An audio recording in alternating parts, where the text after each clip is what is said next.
बिस्मिल्लाहिर्रहमानिर्रहीम, अस्सलाम वालेकुम। My name is Safar Isan and this is your channel physics का सफ़र। Kinetic molecular theory of gases हमें बताती है गैसेस के बिहेवियर के बारे में, गैसेस के बिहेवियर के बारे में, और उसने हमें मैथमेटिकल मॉडल ऑफ गैसेस दिया था कि गैसेस के बिहेवियर का एक हमें मैथमेटिकल मॉडल भी हमें दिया था। अब kinetic molecular theory of gas है क्या, वो हम देखते हैं। हम कहते हैं कि फॉर एग्जांपल है, इसको मैं रेज कर लूँ कि हमारे पास एक कोई भी क्यूबिक वेसल है, ये हमारे पास क्या है, क्यूबिक वेसल है। ये क्या है, क्यूबिक वेसल है जिसमें ना बहुत सारे मॉलिक्यूल्स हैं, बहुत सारे मॉलिक्यूल्स हैं जो रैंडमली मूव कर रहे हैं। कोई इधर मूव कर रहा है, कोई इधर मूव कर रहा है, कोई इधर मूव कर रहा है, कोई इधर मूव कर रहा है, कोई इधर मूव, मतलब रैंडमली क्या कर रहे हैं, इस क्यूबिक वेसल में मूव कर रहे हैं। तो हम कहते हैं a finite volume of gas consist of very large number of molecules है कि अगर हमें इस क्यूब का वॉल्यूम निकालना का कहा जाए तो क्यूब का वॉल्यूम तो हम निकाल लेंगे, यानी वॉल्यूम इसका क्या है, फाइनाइट है। और इसमें जो गैस मॉलिक्यूल है क्या वो एक दो है, भाई नहीं, लार्ज नंबर ऑफ मॉलिक्यूल्स है। उनको काउंट करना इतना आसान काम है नहीं है, बहुत मुश्किल काम है भाई, नहीं काउंट कर सकते उनको, काफ़ी ज़्यादा मॉलिक्यूल्स होते हैं। तो हम कहते हैं a finite volume consist of gas consist of very large number of molecules, में बहुत ज़्यादा लार्ज नंबर ऑफ मॉलिक्यूल्स होते हैं। दूसरा है the size of the molecule is much smaller than the separation between the molecules है। अब ये जो साइज ऑफ द मॉलिक्यूल्स होता है ना, ये इनके दरमियान जो सेपरेशन होती है, दो मॉलिक्यूल्स के दरमियान जो सेपरेशन होती है, इससे बहुत ज़्यादा कम होता है। अब देखिए साइज ऑफ मॉलिक्यूल कितना है, बहुत ज़्यादा छोटा है, और इनके दरमियान ये जो सेपरेशन है ये क्या है, ये बहुत ज़्यादा है। तो साइज ऑफ मॉलिक्यूल्स है दो मॉलिक्यूल के दरमियान सेपरेशन से हमेशा कम होगा, ठीक है। तो size of molecule is much smaller than the separation between the molecules है।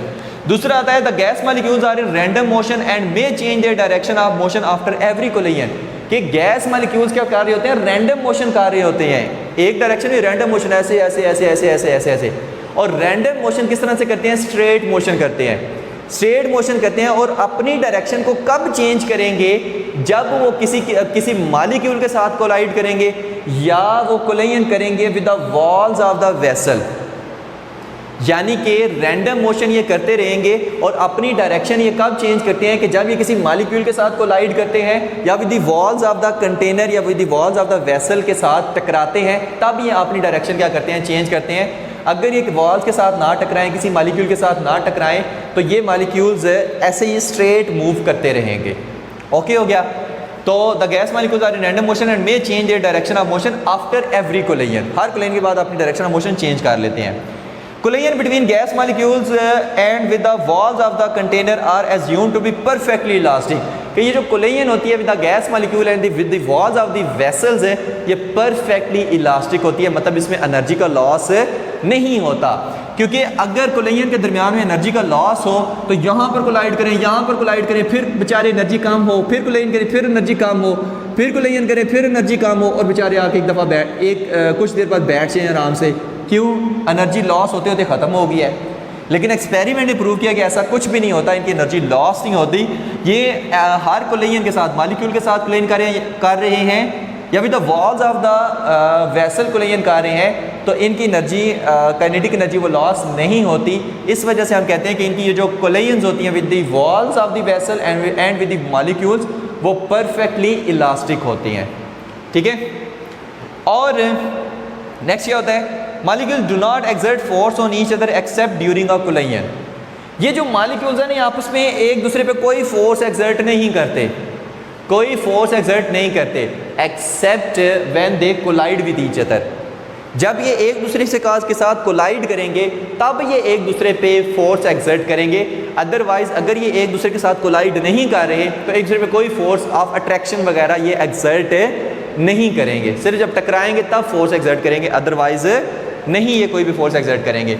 आज के लेक्चर में हम डिस्कस करने वाले हैं जो टॉपिक, उसका नाम है pressure of gas.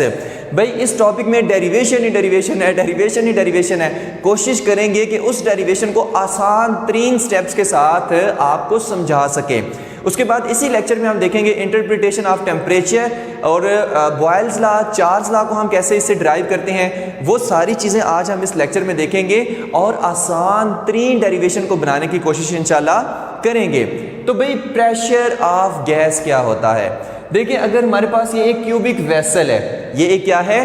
Cubic vessel है। आपने लूडो खेली होगी तो लूडो में वो एक दाना सा होता है, ठीक है, जिसके ऊपर वो सारी नंबरिंग हुई हुई होती है। अब वो क्या है? वो एक क्यूब सा नहीं है। इसी तरह की ना हमारे पास एक ये क्यूबिक वेसल है कि जिसमें हमने क्या की हुई है? गैस को इनक्लोज किया हुआ है। जिसमें हमने क्या किया हुआ है? गैस को, रियल गैस को इनक्लोज किया हुआ है।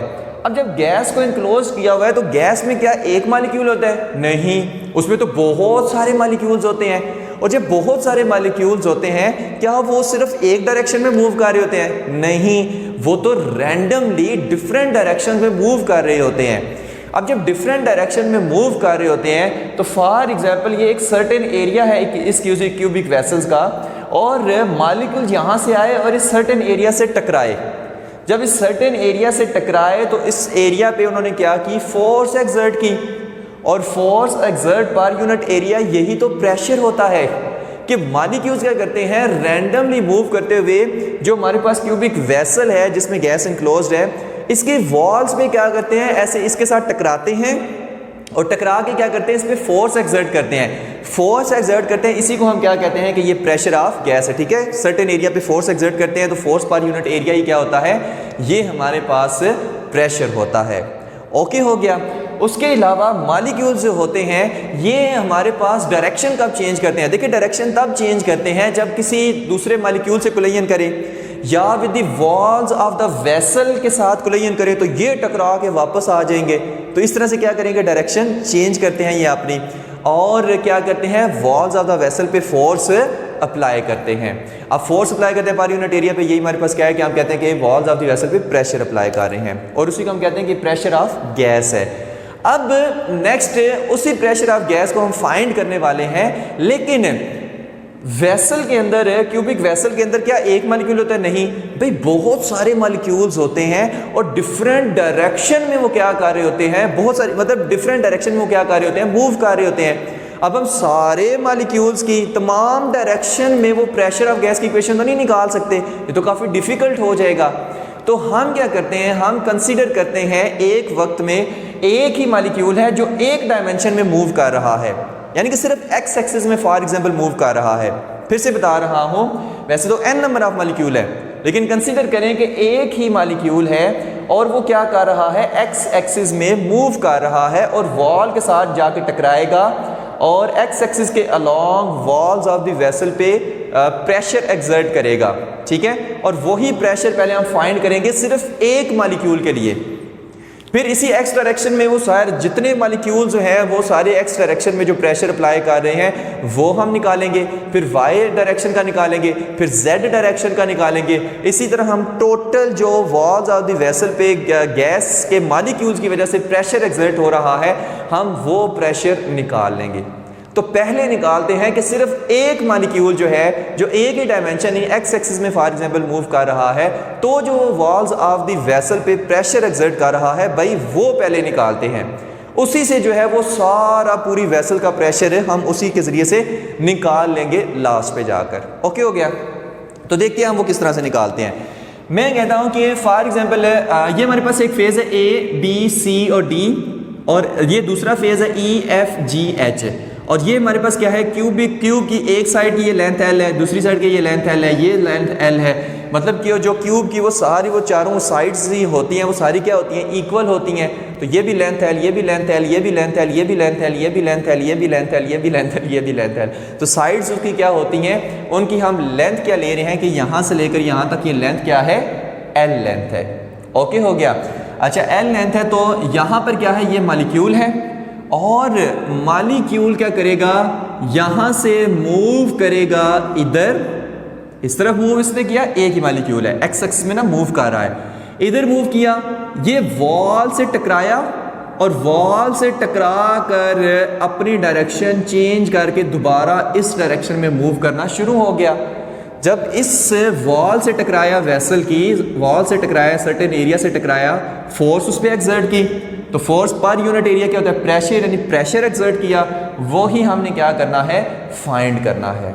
ओके हो गया। तो वैसे ना एक्स एक्सिस में मूव कर रहा है, तो सिर्फ एक्स एक्सिस में हम निकाल रहे हैं pressure exerted by molecule along x axis, वो क्या होता है, P x is equal to F x by A. ठीक है, force per unit area x x के साथ में लिखा हुआ है क्योंकि मैं जस्ट एक्स एक्सिस एक ही डायमेंशन की बात कर रहा हूँ। ओके, अब इसमें हमने करना क्या है, डेरिवेशन जब भी करते हैं ना, मुश्किल डेरिवेशन जब हम करते हैं तो हम सोचने का जहन बनाते हैं कि हम कहाँ से इसको शुरू करें, कहाँ पे इसको ख़त्म करें। अब यहाँ पे गौर से देखिए, यहाँ पे एक फोर्स की वैल्यू है, एक एरिया की वैल्यू है। अगर मुझे एक्स एक्सिस में जो फोर्स अप्लाई कर रहा है मॉलिक्यूल, अगर वो पता चल जाए, एरिया पता चल जाए, तो मैं दोनों कैसे डिवाइड करूँगा, तो मेरे पास प्रेशर अलॉन्ग एक्स एक्सिस निकल आएगा। तो पहले मैं ना एफ एक्स को फाइंड करता हूँ, फिर उसको इधर पुट करूँगा तो पी एक्स निकल आएगा, कहानी 75% खत्म। ठीक है, तो देखते हैं एफ एक्स कैसे फाइंड करते हैं। देखिए हमारे पास जो फोर्स होती है ना, फोर्स क्या होती है, वो होती है change in momentum with respect to time. क्यों? क्योंकि जब मॉलिक्यूल ऐसे यहाँ से टकराएगा इस वॉल के साथ, तो मोमेंटम ट्रांसफर करेगा, ठीक है, और यहाँ से टकरा के फिर वापस आएगा। अब गौर से सुने, मॉलिक्यूल के पास क्या है, मैस भी है इसका, इस मॉलिक्यूल का मैस भी है, इस मॉलिक्यूल के पास वेलोसिटी भी है, यानी इसके पास फिर मोमेंटम भी है, क्योंकि P इक्वल टू एम भी होता है।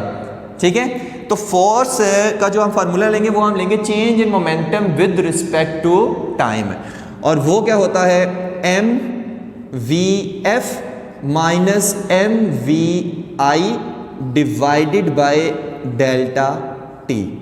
ठीक है, अब हम पहले एम वी एफ फाइंड करेंगे, फिर हम एम वी आई फाइंड करेंगे, फिर हम डेल्टा टी फाइंड करेंगे, फिर वो हम इसमें पुट करेंगे, फोर्स आ जाएगी, फिर फोर्स को इधर पुट करेंगे, प्रेशर आ जाएगा। तो पहले हम ये देखते हैं, हम पहले देखते हैं कि इनिशियल मोमेंटम कितना है। इनिशियल मोमेंटम किसका, जो पार्टिकल है, जो गैस मॉलिक्यूल है उसका इनिशियल मोमेंटम कितना है। जब यहां पर जा रहा है तो पार्टिकल का मास कितना है, m1, और ठीक है, इसका सिंपल m हम करेंगे, और वेलोसिटी की कितनी है, v1x। v1x का मतलब है कि एक ही मॉलिक्यूल है और x डायरेक्शन में मूव कर रहा है, तो v1x।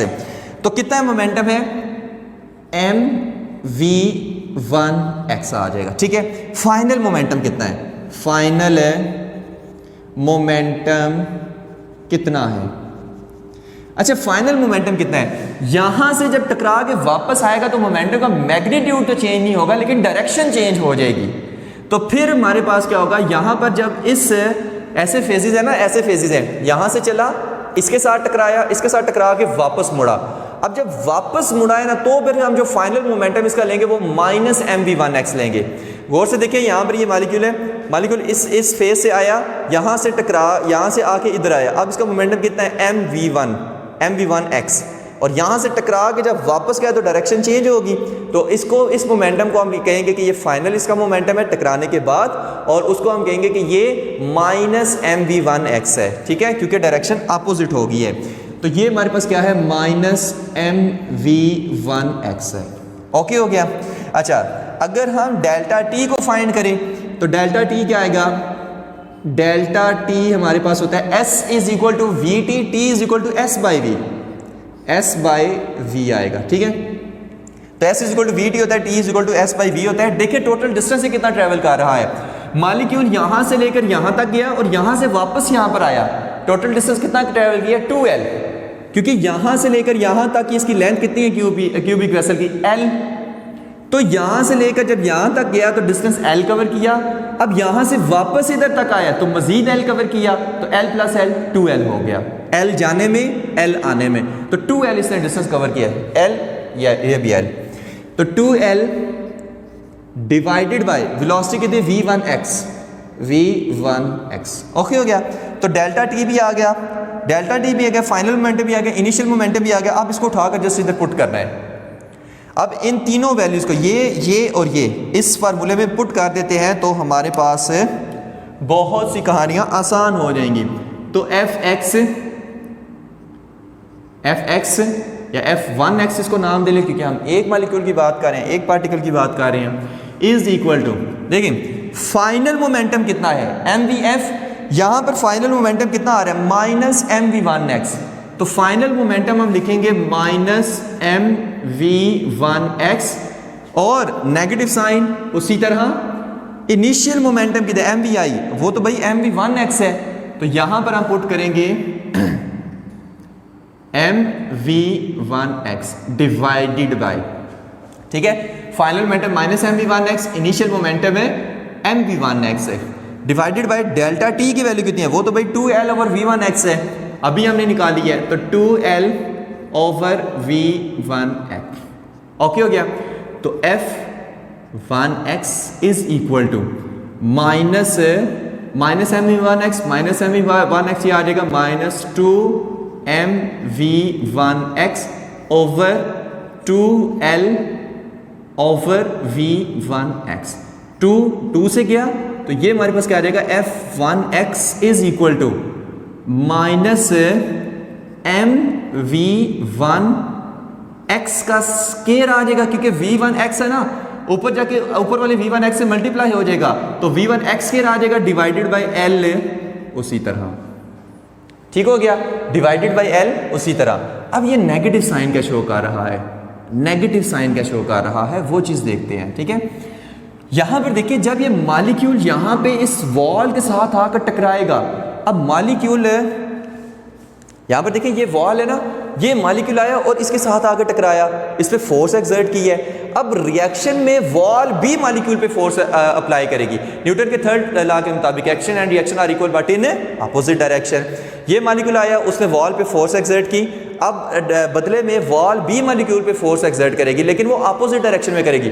मॉलिक्यूल इधर फोर्स एक्सर्ट करेगा, वॉल इधर उस पे फोर्स एक्सर्ट करेगी। ठीक है, तो ये नेगेटिव साइन शो क्या कर रहा है कि ये है फोर्स जो वॉल लगा रही है मॉलिक्यूल पे, force exerted by wall of vessel on molecule, ये वो वाली फोर्स है नेगेटिव। ये कौन लगा रहा है, ये लगा रही है वॉल लगा रही है किस पे, मॉलिक्यूल पे।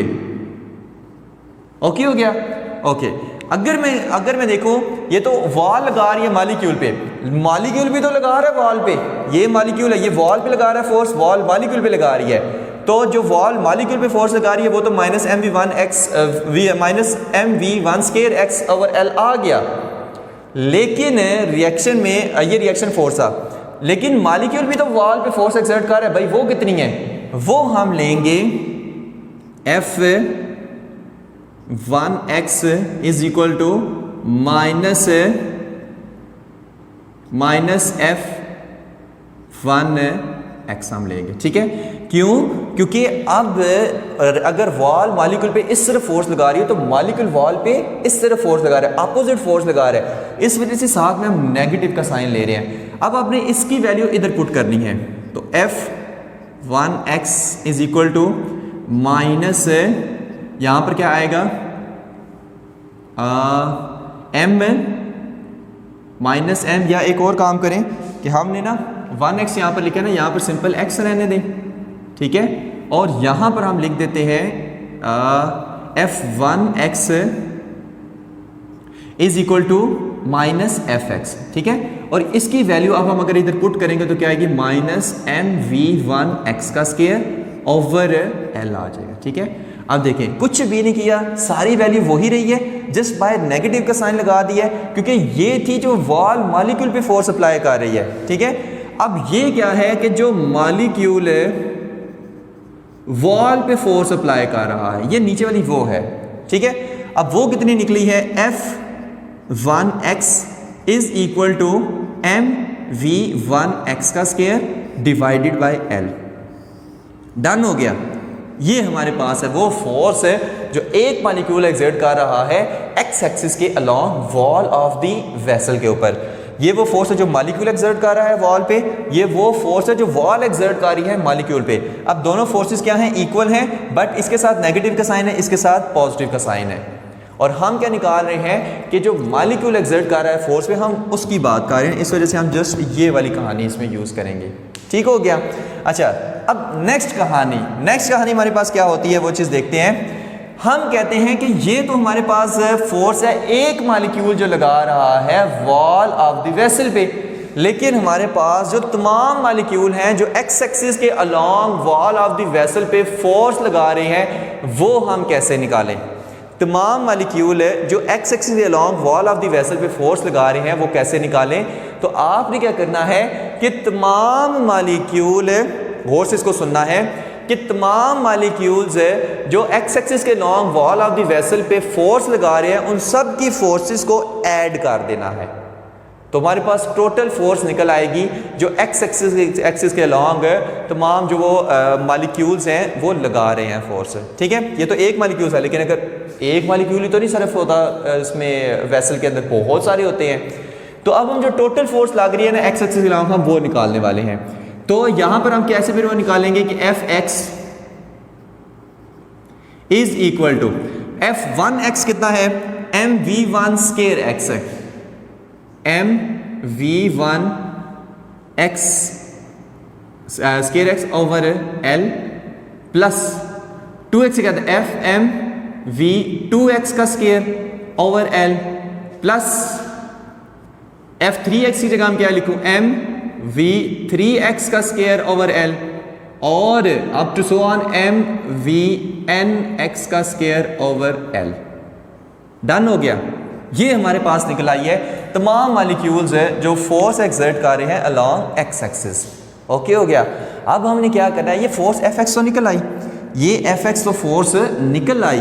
अब हमने इसी Fx फोर्स को यहाँ पर इस फार्मूले में पुट करना है। ठीक है, तो अगर आप इसको इक्वेशन नंबर 2 का नाम दें तो हम क्या करेंगे कि पुट इक्वेशन 2 इन 1, कि इक्वेशन 2 को आप इक्वेशन नंबर 1 में पुट कर दें। तो जब इक्वेशन 2 को इक्वेशन 1 में पुट करेंगे तो हमारे पास क्या आएगा? इस इक्वेशन में जब हम इसको पुट करेंगे तो हमारे पास आएगा px is equal to Fx से जो उसकी वैल्यू पुट करें 1/a हम बाहर लिख देते हैं और यहाँ पर अंदर क्या लिखते हैं? mv1x का square over l plus mv2x का स्केयर ओवर l और mv1x का vnx सॉरी ठीक है vnx का स्केयर ओवर l। ओके हो गया। अब क्या करना है, सिंपल सी बात, एरिया यहाँ पर कितना है? एरिया तो भाई होता है लेंथ इंटू विड्थ, तो लेंथ इंटू विड्थ हमारे पास क्या होगा? l स्केयर, क्योंकि सारी जो हमारे पास वो साइड है, साइड हमने क्यूब की क्या ली है? l, तो l इंटू एल कितना होगा? l square. तो एरिया यहाँ पर क्या आएगा? l स्केयर आ जाएगा। ठीक है, तो वो हम फिर पुट करते हैं px is equal to 1/l square, area की जगह क्या पुट कर दिया? l square, length into width. फिर से वही mv1x का square over l plus mv2x का स्केयर ओवर l और mvnx का स्केयर ओवर l। ओके हो गया। अब हमने क्या करना है, इस l को और m को कॉमन ले लेना है। तो px is equal to, m को ऊपर से कॉमन लेंगे तो क्या आ जाएगा? m डिवाइडेड बाय, नीचे से l को कॉमन ले लें तो l कॉमन आके इस l स्क्वायर से मल्टीप्लाई होकर l क्यूब बन जाएगा। तो l क्यूब अंदर क्या बच जाएगा? v1x का स्क्वायर प्लस v2x का स्क्वायर अप टू vnx का स्क्वायर आ जाएगा। ओके हो गया। अब हमने ना इस m/l के क्यूब के साथ कुछ ना कुछ छेड़खानी करनी है। अब इसके साथ हम छेड़खानी क्या करेंगे वो चीज़ देखते हैं। इसके साथ हम ये छेड़खानी मैं इस तरफ करने वाला हूँ, ठीक है, आपने इसके नीचे ही लिखना है। तो इस तरह हम करेंगे, डेंसिटी क्या होती है? Rho is equal to m/v, rho is equal to m/v होती है। और मुझे बताएं कि क्या हमारे पास इस वेसल के अंदर एक ही मॉलिक्यूल है? ये बहुत सारे मॉलिक्यूल हैं भाई, बहुत सारे मॉलिक्यूल हैं जिनका मैस क्या है? m है। तो बहुत सारे मॉलिक्यूल्स हैं, वो क्या है? n है, और उनका मैस क्या है? m है। तो यहां पर मैं क्या लिख देता हूं? mn। ठीक है, ये तो हमारे पास एक मॉलिक्यूल का मैस है ना, लेकिन यहां पर एक तो नहीं, यहां पर बहुत सारे मॉलिक्यूल्स हैं। तो m को मैं मल्टीप्लाई कर दूंगा n के साथ, कि ये हमारे पास होगा टोटल मैस जो इस वेसल के अंदर है। ओके हो गया। तो m को n से मल्टीप्लाई, क्योंकि बहुत सारे number of particle, n number of particles है, डिवाइडेड बाय v की जगह क्या लिखूं? देखिए सारी साइड्स मैंने क्या है? इक्वल है, ये इक्वल है, तो एरिया क्या था, लेंथ इंटू विड्थ, यानी L into L, L square हो गया। वॉल्यूम इस क्यूब का वॉल्यूम कितना होगा, length into width into height है, तो L into L into L, तो वॉल्यूम इसका होगा एल क्यूब। एरिया कितना था, एल स्क्वायर, वॉल्यूम कितना होगा, एल क्यूब होगा, length into width into height जो इसकी होगी, तो वॉल्यूम इसका कितना होगा, एल क्यूब आ जाएगा। ठीक हो गया। जब वॉल्यूम एल क्यूब आ जाएगा तो आपने क्या करना है, एम बाई एल क्यूब को इधर रहने दें, एन को नीचे डिवाइड कर दें, तो rho divided by n is equal to m by l cube आ जाएगा। ओके हो गया। अब क्या करना है, यहां पर एम बाई एल क्यूब की जगह रो बाई एन पुट कर दें, एम बाई एल क्यूब की जगह रो बाई एन पुट कर दें। ये सारा काम करने के लिए हमने ये किया है, एम बाई एल क्यूब की जगह रो बाई एन पुट कर दे, तो यहां पर मैं रो बाई एन आप पुट करने वाला हूं। ठीक है, तो रो बाई एन जब पुट करेंगे तो P x is equal to rho divided by N, और यहां पर क्या आ जाएगा, वी वन एक्स का square plus V two X का स्क्वायर और वी एन एक्स का स्क्वायर आ जाएगा। डन हो गया। एन को अगर हम अंदर की तरफ ले जाएं तो रो वी वन एक्स का square plus V two X का स्क्वायर और वी एन एक्स का स्क्वायर डिवाइडेड बाई क्या आ जाएगा, एन, डिवाइडेड बाई क्या आ जाएगा, एन आ जाएगा। ओके हो गया। तो यहां पर हम क्या लिखेंगे, पी एक्स। ठीक है, अब ये क्या चीज बन गई है भाई, ये क्या चीज बन गई है, ये हमारे पास जितनी वो वेलोसिटी थी ना, उनके स्केयर को हमने ऐड करके divided by total number of molecules पे कर दिया है। अब अगर आप देखें तो ये हमारे पास क्या बन रही है, ये मीन स्क्वायर वेलोसिटी बन रही है, मीन स्क्वायर वेलोसिटी नहीं बन रही। ठीक है, अब अगर हमारे पास तमाम वेलोसिटीज को अगर हम सम करें और divided by total number of molecules पे अगर हम कर दें तो हमारे पास क्या निकलेगी, मीन वेलोसिटी, या हम कहते हैं कि एवरेज वेलोसिटी निकल आएगी। ऐसे ही है ना, लेकिन यहां पर क्या है, v1 x का स्क्वायर आ गया, यहां पर सारी वेलोसिटीज के स्क्वायर आ रहे हैं, इस वजह से हमने इसको वो नाम क्या दिया है, मीन स्क्वायर वेलोसिटी। ये क्या हो गया, मीन स्क्वायर वेलोसिटी हो गई। ये तमाम मॉलिक्यूल्स के हमने जब उसको ऐड किया तो ये क्या है, ये मीन स्क्वायर वेलोसिटी है, और उसको हम एक सिंबल के जरिए से शो करते हैं। वो क्या है, P x is equal to rho into V x का स्क्वायर। ठीक हो गया। अब ये जो ब्रैकेट्स मैंने लगाई है ना, ये क्या शो कर रही है, ये मीन को शो कर रही है। ठीक है, ये क्या शो कर रही है, ये मीन को शो कर रही है, मतलब ये क्या है, ये मीन स्क्वायर वेलोसिटीज है। ओके हो गया, या आप कह लेंगे average velocity in X direction जो मॉलिक्यूल्स की है। तो P x is equal to rho into V X square, इस पूरी टर्म को मैंने ऐसे वी एक्स स्क्वायर लिख दिया। ठीक है, ऐसे ब्रैकेट डालकर, ब्रैकेट का शो कर रही है मीन को, स्क्वायर ऊपर आया, इसे मीन स्क्वायर वेलोसिटी आ गई है। ओके हो गया। अब नेक्स्ट हम देखते हैं, तो ये तो थी एक्स एक्सिस में, एक्स एक्सिस में। अब इतनी यहां पर देखिए, P x is equal to rho into V x का स्क्वायर, वही हमने लिखा है। अब वाई एक्सिस में जो प्रेशर होगा वो कितना होगा, P Y is equal to rho V Y का स्क्वायर, और जेड एक्स में P Z is equal to rho into V Z का स्क्वायर। अब ऐसा क्यों लिया हुआ है, देखिए जो हमारे पास है ना ये क्यूबिक वेसल है, इसकी सारी चारों डायरेक्शन में प्रेशर एक जैसा एक्सर्ट होता है। हम ये नहीं कह रहे कि एक्स एक्सिस में ज्यादा प्रेशर एक्सर्ट हो रहा है, वाई एक्सिस में कम प्रेशर एक्सर्ट हो रहा है, या जेड एक्सिस में बहुत ज्यादा प्रेशर एक्सर्ट हो रहा है, नहीं, सारी डायरेक्शन में क्या है, इक्वल प्रेशर एक्सर्ट हो रहा है। ठीक है, तो अगर हम पी एक्स के लिए लिख रहे हैं रो इंटू वी एक्स का स्क्वायर, मीन स्क्वायर वेलोसिटी, तो पी वाई के लिए भी क्या आएगा, रो इंटू वी वाई का स्क्वायर, पी जेड के लिए भी pressure in Z direction, rho V Z का स्क्वायर ही आएगा। ओके हो गया, यहां तक बात याद रखनी है। नेक्स्ट हम देखते हैं, the mean square velocity of molecules in all direction will be equal. जो मीन स्क्वायर वेलोसिटी होगी तमाम डायरेक्शन में वो इक्वल होगी, बस जितनी इधर होती है उतनी ही इधर, उतनी ही इधर, वो सारी क्या होंगी, इक्वल होगी। क्यों, क्योंकि प्रेशर इक्वल एक्सर्ट हो रहा है वॉल्स ऑफ द वेसल पे। ये नहीं हो रहा कि एक वॉल पे ज्यादा दूसरी वॉल पे कम है, नहीं भाई, एक जैसा है। ओके, तो फिर हम लिख सकते हैं कि एवरेज या mean square velocity v x का square is equal to v Y का square is equal to v z का स्क्वायर। डन हो गया। तो हमारे पास mean square velocity v square कितनी आएगी, वी स्क्वायर कितनी आएगी, तो वो हम क्या करेंगे, इन सब को ऐड अप कर दें, इन सब को क्या कर दें, ऐड कर दें। तो इन सब को जब ऐड करेंगे तो क्या आएगा, वी एक्स का स्क्वायर प्लस वी वाई का स्क्वायर प्लस वी जी का स्क्वायर। ठीक है। अब यहाँ पर देखें वी एक्स स्क्वायर किसके इक्वल है, वी वाई स्क्वायर और वी जेड किसके इक्वल। क्या मैं इसको इस तरह से लिख सकता हूँ, वी एक्स स्क्वायर और वी वाई का स्क्वायर की जगह भी मैं वी एक्स स्क्वायर लिख दूं, क्यों, दोनों क्या है, इक्वल है। तो यहां भी क्या लिख दूंगा, प्लस वी एक्स का स्क्वायर प्लस वी, यहां पे एक ब्रैकेट आएगी, वी जेड स्क्वायर। क्या वी जेड स्क्वायर की जगह भी मैं वी एक्स स्क्वायर लिख सकता हूं, भाई बिल्कुल लिख सकता हूं, क्योंकि दोनों क्या है, इक्वल है। तो वी जेड के स्क्वायर की जगह भी वी एक्स स्क्वायर लिख देता हूं, तो वी एक्स का स्क्वायर और यहां पे ये चीज ओके हो गया। जब तीनों को प्लस करेंगे तो क्या आएगा, V square is equal to 3v का स्क्वायर, 3v का स्क्वायर, ठीक है। और या फिर मैं इसको इस तरह भी लिख सकता कि v का स्क्वायर इज इक्वल टू 3 इधर आके डिवाइड हो जाएगा तो 1/3 इंटू वी का स्क्वायर आ जाएगा। डन हो गया यहां तक, ओके जी। नेक्स्ट लास्ट में आपने क्या करना है कि यहां पर इस वैल्यू को उठाकर वी एक्स की वैल्यू को उठाकर, मैं एरो के जरिए से शो करने वाला हूं, यहां पर पुट कर देना है।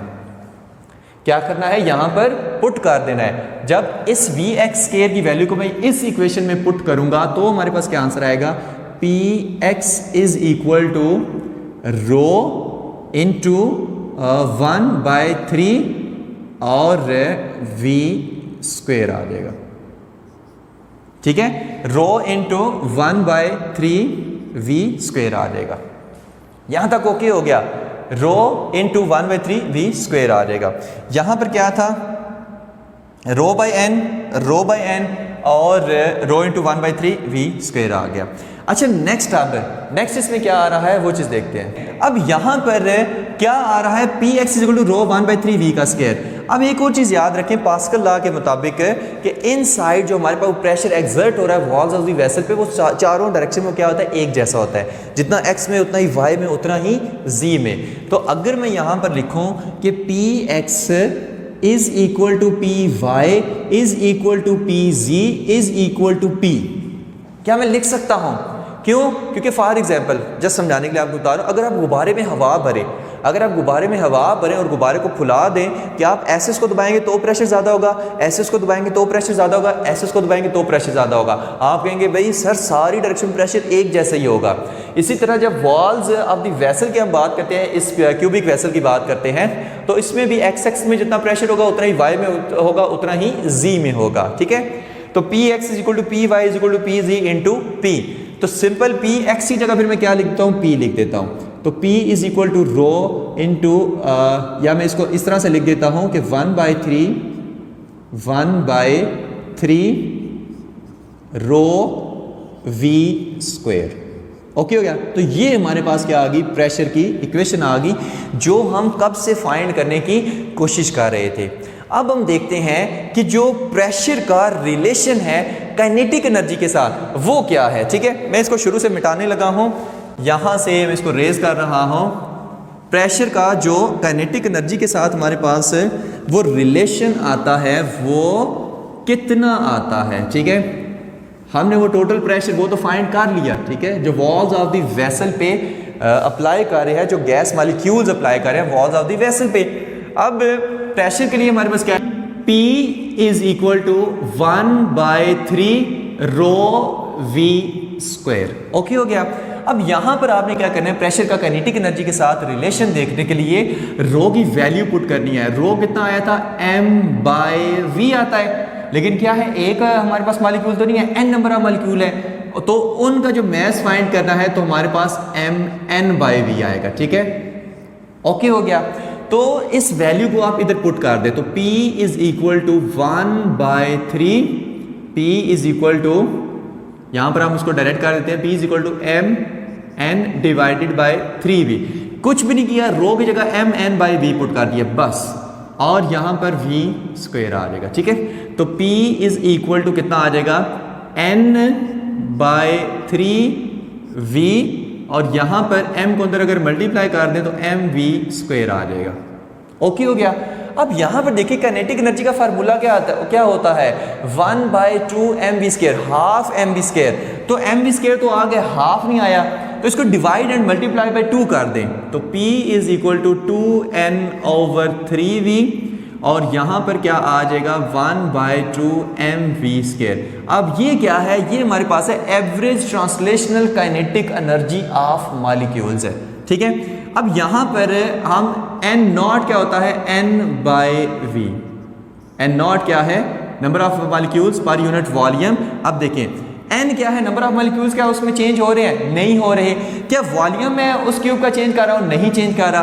तो n/v ये क्या है, कांस्टेंट है, इसको मैंने n नॉट का नाम दे दिया है, ठीक है। जब इसको n नॉट का नाम दिया है तो क्या आ जाएगा, p = 2n not over v आ जाएगा, और 2n नॉट ओवर v यहाँ पर क्या आ जाएगा 1/2 mv² आ जाएगा। ओके हो गया, 1/2 mv² आ जाएगा। अब अगर यहाँ पर आप देखें, ठीक है, 3 यहाँ पर आएगा, मैं v क्यों लिख रहा हूँ, यहाँ पर मैं इसको क्लियर सी ब्रैकेट करके बना देते हैं यहाँ पे कुछ इस तरह से। ओके हो गया। अच्छा, अब 2 क्या है, कांस्टेंट है, 3 क्या है, कांस्टेंट है, n नॉट क्या है, कांस्टेंट है। 2 भी कांस्टेंट, 3 भी कांस्टेंट, n नॉट भी कांस्टेंट। तो यहाँ पर क्या आएगा, p = कांस्टेंट और ½ mv² आ जाएगा, ठीक है। क्या हम इसको इस तरह लिख सकते हैं कि प्रेशर डायरेक्टली प्रोपोर्शन है काइनेटिक एनर्जी क्या ऑफ मॉलिक्यूल्स के, ये चीज़ ओके हो गया। अब ये है रिलेशन प्रेशर और काइनेटिक एनर्जी। किस तरह, ये हमारे पास क्या है, average kinetic energy of molecules, average translational kinetic energy of molecules है। तो प्रेशर क्या है, डायरेक्टली प्रोपोर्शन होता है average translational kinetic energy of molecule के।